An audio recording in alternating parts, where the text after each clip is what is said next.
저는 직장인이면서 대학생활 병행하고 있는 28살 그냥 일반적인 청년입니다. 여기는 어딘가요 지금? 여기는 지금 은평구 녹번동이고요. 지금 직장 문제 때문에 잠깐 여기서 거주하고 있어요. 지금 원룸에 살고 있는 거예요? 네, 원룸 반지하 살고 있어요. 반지하요? 네, 지금 이쪽으로 이사 온 지는 한 달밖에 안 됐어요. 한 달이요? 네. 아 여기가 본인 집인가요? 네, 저는 여기서 살고 있습니다.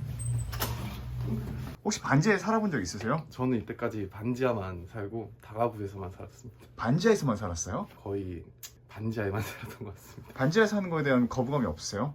지금 이제 조금 생기는 것 같아요. 아, 이제 못 살겠어요. 딱 봐도 정말 좁아요. 저는 이게 되게 넓다고 생각해가지고. 아 이게 넓어요? 네, 이거보다 더 좁은 집에 사는 적도 있으세요? 상대적으로 네. 좁은 집은 아닌데 이제 열악했던 경우가 있어요. 원룸 건물에 사는 반지하가 처음이라서 대부분 이제 다세대주택 반지하나 네. 그런 곳에 있다가 이제 뭐 에어컨도 있고 냉장고도 있고 이 정도 호텔급이죠.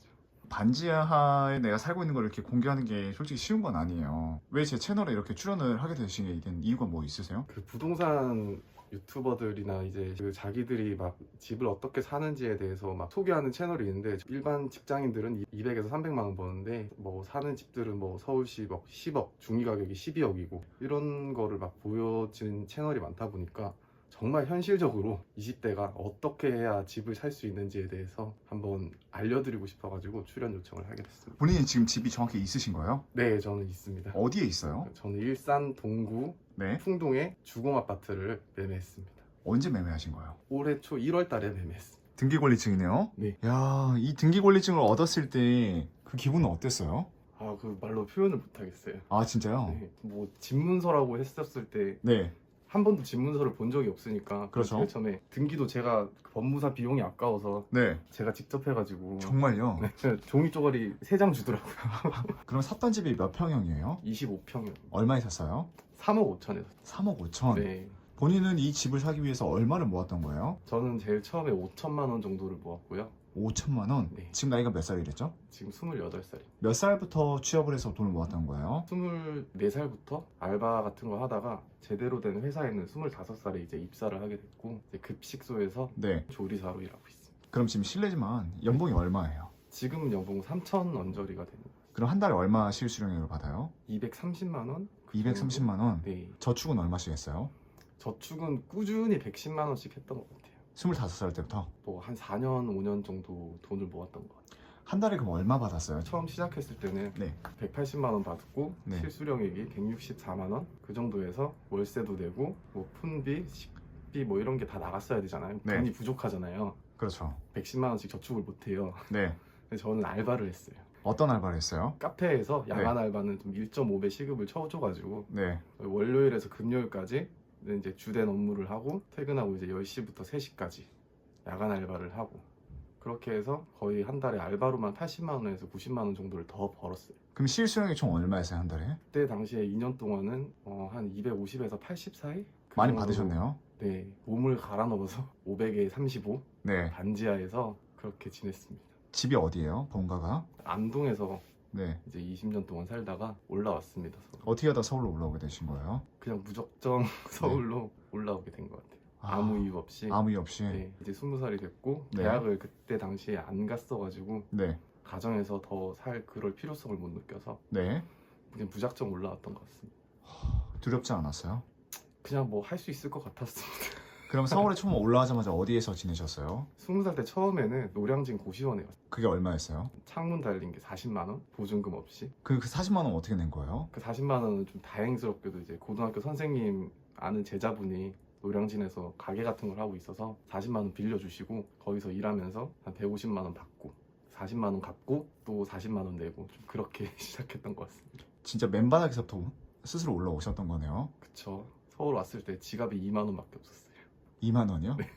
두렵지 않았어요? 또 살 수 있을 것 같으니까 어떻게든 네. 두려운 감정은 없었던 것 같아요. 도대체 집을 언제부터 사야겠다고 내가 이렇게 결심을 하게 된 거예요? 집은 제가 이제 월세를 지내다가 네. 중소기업 청년전세 대출이 처음 시행됐을 때 2018년에? 네, 18년에 알아보니까 그러면은 10만 원이 안 나가겠다. 그렇죠.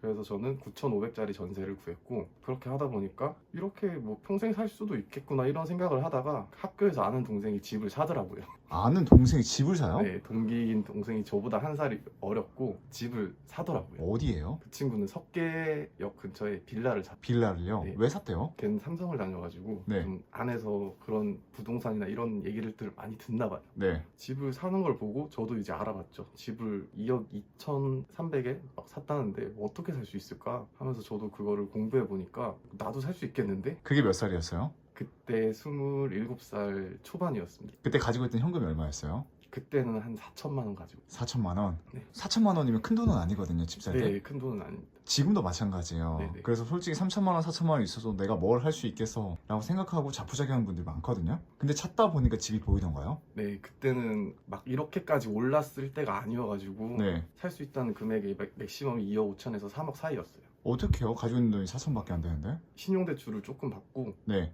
이제 집값의 70%를 보금자리로 온 실수 요건으로 구하면은 원리금이 막 60만 원, 70만 원밖에 안 될 것 같더라고. 한 달에 나가는 금액이. 두렵지 네. 않았어요? 하나도 안 두려웠습니다. 왜요? 월 나가는 금액만 제가 감당할 수 있으면은 딱히 거기에 대한 걱정은 없었던 것 같아요. 그럼 그때 봤던 첫 지역이 어디였어요? 살려고 했던 지역이?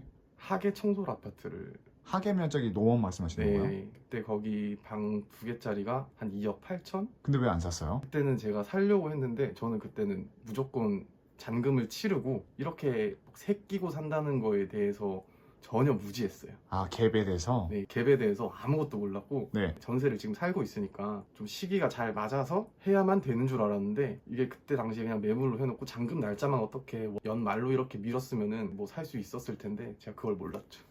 그때 같이 봤던 가격대가 하계랑 이제 덕소역 근처에 있는 강변 3위 아파트라고 거기도 같은 시기여가지고 무지했습니다. 지금 둘 다 5억이 돼가지고 어떤 기분이에요, 그걸 보면? 야, 내가 참 멍청하구나.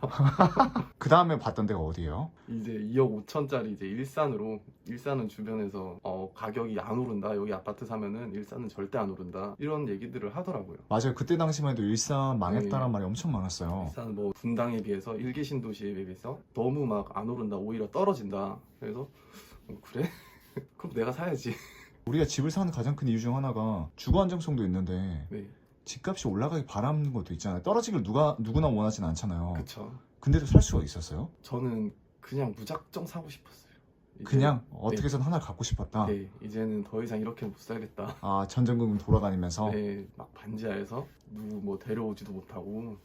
근데 같은 금액의 전세를 보면은 3억 전세를 들어가면은 80% 2억 4천 대출 받으면은 그것도 한 달에 이자가 뭐 2.5%라고 가정했을 시 50만 원만 이자로 나가요. 월 금액이. 근데도 사람들은 전세를 가려고 하잖아요. 그쵸?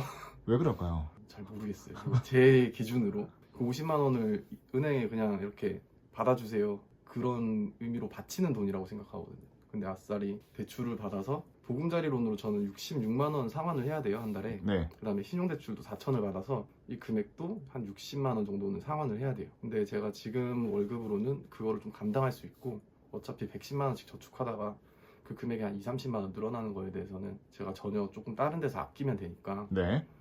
그 다음에 신용대출 5년은 지금 4년 남았고 4년 뒤에는 신용대출 금액이 이제 전혀 없어지는 거잖아요. 저는 네. 마이너스 통장을 쓴 게 아니라 무조건 원리금 상환으로 했어요. 네. 신용대출. 그래야 좀 제가 거기서 강박관념에 좀 밀어넣는 돈을 갚을 수밖에 없는, 그렇게 되면 제가 쓸 수 있는 돈은 없어서 못 쓰잖아요. 그쵸. 그렇게 해서 하면은 좀 한 4년 뒤에는 보금자리론에 대한 그 지출만 부담되면은 제가 또 다시 0에서 시작해서 돈을 또 모아서 다른 투자 공부를 하거나 그런 걸 할 수 있을 것 같다는 생각이 들더라고요. 그런 생각을 하는 게 참 대단한데 28살에. 그래서 처음에 샀던 집이 그러면 이 풍동이 이 집인 거예요? 원래 살려고 했던 것도 제가 계약 파기를 한번 당했어요. 계약 파기를 당했어요? 네. 어디를 샀었는데요? 성원 3차 백마역 근처에 있는 아파트인데 이때 금액이 2억 4,500이었는데 네. 제가 보금자리론 실행을 했고 실행일을 한 달 앞둔 시점에 매도자분이 이제 계약 파기를 이제 요청을 해오셨어요. 갑자기요? 네, 갑자기요. 왜요? 그분들도 같은 단지 안에 좀 더 큰 평수로 가려고 이제 계약을 다 해놨는데 거기서도 파기를 당하시고 네. 저한테 불똥이 튄 거죠. 계약금 이미 들어간 상태 아니에요? 계약금은 들어갔는데 얼마가 들어갔었어요? 계약금은 계약금은 2,500 들어갔었습니다. 계약서 한번 보여드릴까요? 네. 보시면은 중도금이 없어요. 네. 중도금 되게 중요하더라고요. 이제 중도금이 없으면은 네. 100배상을 하면은 파기를 할 수 있어요, 상대방이. 이러면은 이제 저는 돈을 얻지만 계약은 파기가 되죠. 근데 이 2,500만 원도 되게 그냥 주는 게 아니라 소득세를 또 떼요. 얼마 할 때요? 소득세 이제 2%하고 뭐 기타 소득해서 총 22%를 떼서 네. 550만 원을 떼가요. 세금으로요? 세금으로. 그 세금 보여드릴까요? 그분이 이제 신고하시고 네. 남은 금액을 이렇게 주신 거예요. 소득세 이렇게 내는 걸요? 소득세 이렇게 내고 지방소득세 50만 원. 배액부상 이것도 다 소득세를 내는구나. 네, 이렇게 해서 뭐 떨어진 금액은 네. 1,950만 원, 거의 아. 2천만 원을 주시더라고요. 저는 전세 이제 정리를 다 해놨는데 네. 당장 저는 갈 데가 없는 거예요. 네. 그래서 생각을 해보니까 일단 집을 다시 사자. 네. 바로 다시 사자. 그때 이제 2억 4,500에 매물을 봤었을 때가 11월 달이었어요. 2020년 11월 달이었어요. 집값 한참 막 엄청 올라가고 있을 때 아니었나요? 네, 그때 3억 5천에 산 집이 그때 11월 달에 시세가 2억 8천이었는데 네. 거의 2달 만에 3억 5천에 지금 올라서 거래가 되고 있었던 거예요. 제가 이거를 샀어요. 3억 5천만 원. 네. 네. 이때 3억 5천만 원에 이걸 샀었고 네. 딱 부동산에서 말씀하신 게 네. 21평이 하루 전날 네. 3억 5천에 나갔다. 와, 이게 말이 돼? 2억 6,500짜리가 갑자기 3억 5천 9천이 뛴 거잖아요. 네. 그 다음에 호가는 제 거 이후로는 네. 전부 다 4억에 나갔어요. 지금은 4억 6천에 거래됐죠? 얼마에 샀다 했죠? 실거래가 저 3억 5천에 샀습니다. 어떤 기분이 들어요? 뭐 나쁘진 않은데 네. 그래도 좀 안심은 된다. 지금 호가가 얼마일까 한번 봐볼까요? 지금 시세가 벌써 4억 4천, 4억 5천까지 올라갔네요. 저 4억 5천 이렇게 돼 있는 것 같아요. 내가 조금만 더 늦었으면 또 난 이걸 3억 5천에 살 수 없다고 4억대에 샀겠네요. 그러면 제가 이제 대출 금액이 더 늘어났겠죠. 저는 항상 4억 이상 돈은 제가 네. 감당 못한다고 생각을 하고 있었어요. 아, 그래요? 네, 4억 이상은 안 되겠다. 네네. 원래 생각했던 것도 2억 5천 집을 사다가 파기를 당했고 네. 더 이상은 안 되겠다 해서 3억 5천에 그냥 하자고 해서 지른 건데 네. 4억까지는 저는 제가 감당할 수 없는 금액대라고 생각해서 신용대출 부담도 있을 거고 제가 버는 금액 정해져 있고 하니까 그렇죠. 그럼 지금 이렇게 해서 한 달에 지출이 어떻게 되는 거예요? 이자랑 원리금은 얼마 나가세요? 138만 원 나가요. 그럼 얼마가 남으세요? 90만 원 정도? 그럼 90만 원에서 또 뭘 어떻게 쓰세요? 90만 원에서 제가 생활비는 60만 원, 50만 원 네. 정도 쓰는 것 같아요. 옛날엔 좀 아끼고 아꼈는데 네. 더 이상 옛날처럼 막 자린고비식으로 못 살겠더라고요. 도대체 어떻게 자린고비를 살았어요? 제가 조리사라는 직업을 선택한 것도 네. 요리를 하고 싶어서가 아니라 식비를 아낄 수 있어서 식비가 안 드니까. 네. 근데 이렇게 얘기하면은 거짓말인 줄 알아요.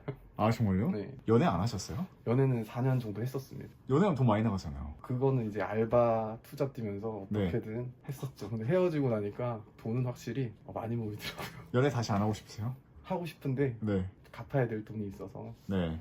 좀 신용대출 좀 줄이면은 인연이 좀 닿지 않을까 싶습니다. 제가 냉장고도 없이 살아요. 네, 아무것도 없습니다. 한번 볼까요? 이거는 지금 옵션이라서 가지고 있는데 전에 집에서는 네.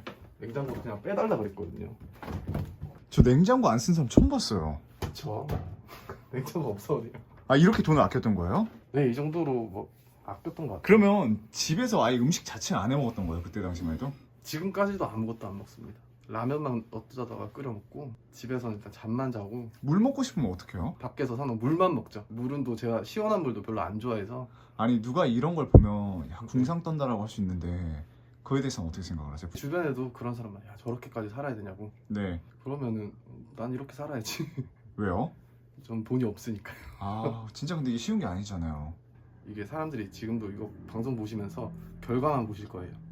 제가 그쵸. 어떻게 살아왔는지, 가정 뭐 어린 시절이 어땠는지 이런 걸 모르니까 그렇게 막 뭐 궁상 떤다 할 수 있는데 저는 견딜 수 있습니다. 도대체 어린 시절에 어땠었는데요?